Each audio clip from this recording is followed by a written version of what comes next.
Queridos Antonio y Rosa, por medio de la presente les enviamos un cariñoso saludo, esperando se encuentren bien. Este es el mejor momento de venir a trabajar a Los Ángeles. Hay mucho empleo, pagan muy bien, pagan en dólar, y es la oportunidad de que la familia esté más unida. This is a letter that my parents received from one of my uncles living in California, inviting us to come to the U.S. He explained that there was plenty of work. They paid well, they pay in dollars. And it was an opportunity for our family to be a little bit closer together. The perception of my parents of the U.S. was one of diverse population, strong immigrant presence, an immigrant spirit that portrayed people who were hardworking, highly motivated, innovative, creative. My father thought that we fitted the profile perfectly. Some here were not totally in agreement with our presence here, some still don't, but the majority of Americans accepted us and welcomed us. When we arrived in the US, we became part of the largest modern wave of immigration from a single country, Mexico, only comparable to the wave of immigrants from Northern Europe, Germany, Ireland, and Britain. There were two historical facts that triggered the migration to the north of Mexicans. First, the Mexican Revolution of 1910, where thousands of Mexicans fleeing the social unrest of the revolution in Mexico came to the US. Secondly, during World War II, the US and Mexico entered into an agreement to bring workers into the US to tend the fields, to construct the railroad.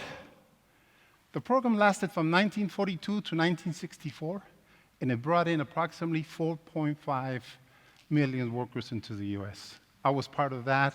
My maternal grandfather and uncle worked under that program.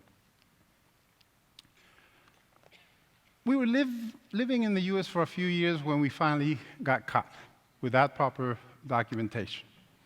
We were sent back to Mexico.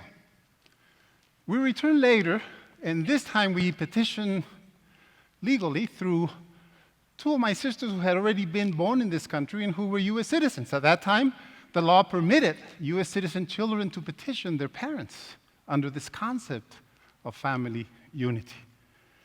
Unfortunately, in 1973, Congress decided to change that and no longer allow children to petition their parents. Now they have to be 21.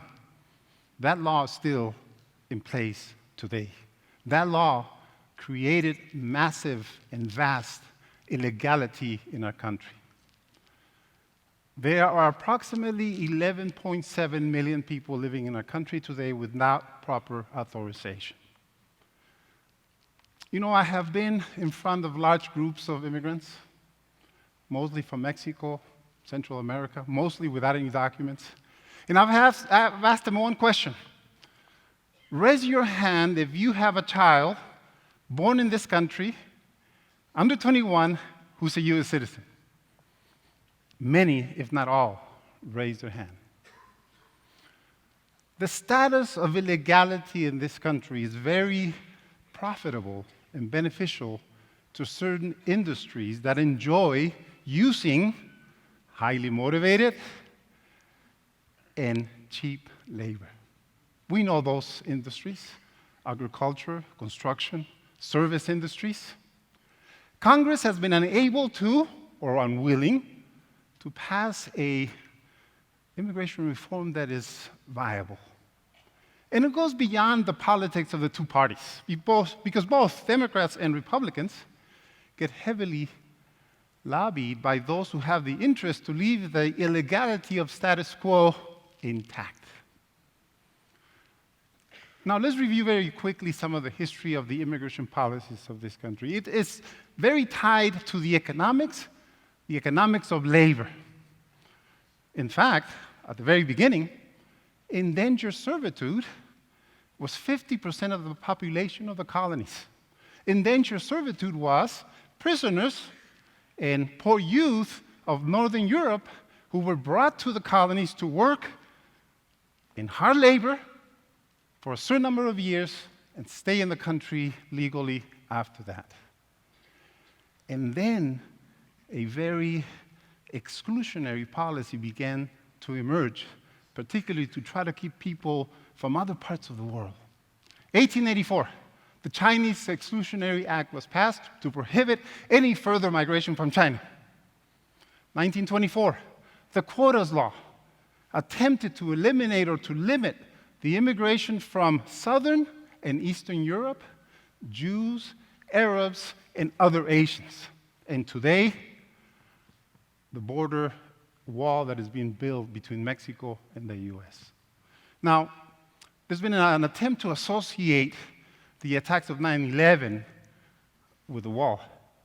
But yet, the facts tell us that the Mexican migration has absolutely nothing to do with the 9/11 attacks. What can be done? We live in an era of information.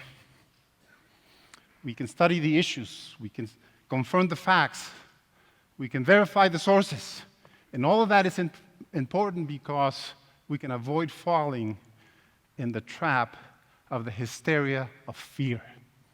Fear of immigrants of south of the border.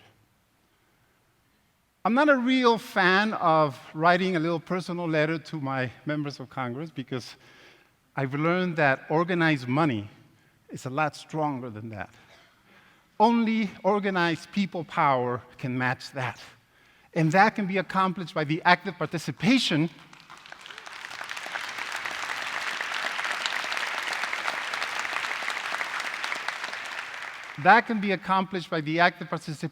in the religious, social, and political organizations that will ultimately be able to put that kind of pressure in an elected officials. Third, we can support the groups and the organizations like the Dreamers, young men, young women who are working and proposing humane and equitable immigration reform. Regardless of where immigrants have come from, whatever part of the world, one thing is for sure. The reasons that immigrants come to this country today are the same reasons that all immigrants of the past used to come to this country. Seek refuge, asylum, to seek a better life. The 52,000 children and their families that just recently crossed our border are here for the same reasons. Now, I've been in this journey of an immigrant since the age of 8. Surely the efforts and the hard work of my family have contributed to us having a better opportunity to a better life in this country. But we could not have done it if there was not laws in place that would allow us to live, to work openly and legally. And surely we could not have done it without the support of people like many of you that came before us.